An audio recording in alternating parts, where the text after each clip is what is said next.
قتل سيد الشهداء عليه الصلاة والسلام تجد أنه هذا التفاعل الحسيني يولد حرارة، يولد طاقة، يولد حركة، يولد جمهور، يولد مواكب، يولد دمام، يولد لطم، كل واحد حسب شأنه، كل واحد حسب شأنه.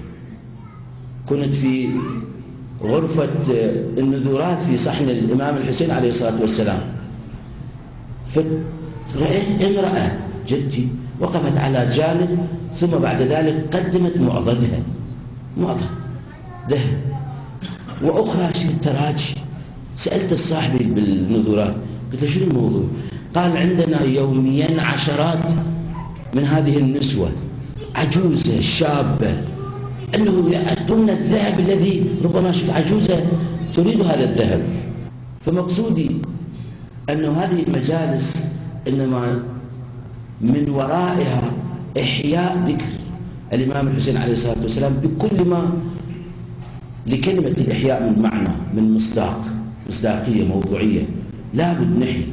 وهذا مو بيديك وبيدي أبدا، مستحيل والله العظيم. كل مؤمن ومؤمنة ليس بيدهما أنه لا يتفاعل في قضية سيد الشهداء.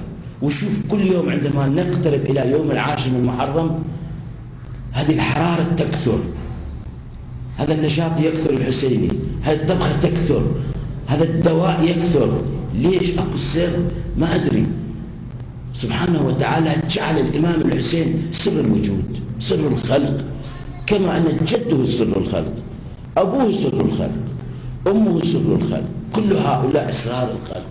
الله سبحانه وتعالى شاء أن هذا الإنسان الكامل الذي هو مظهر لاسمه الأعظم، الله هو الاسم الأعظم، مظهر اسم الأعظم الرسول الأعظم، مظهر اسم الأعظم أمير المؤمنين علي بن أبي طالب، الإمام الحسن، الإمام الحسين، أئمتنا كلهم نور واحد من هذه الناحية، من هذه الجهة كلهم نور واحد.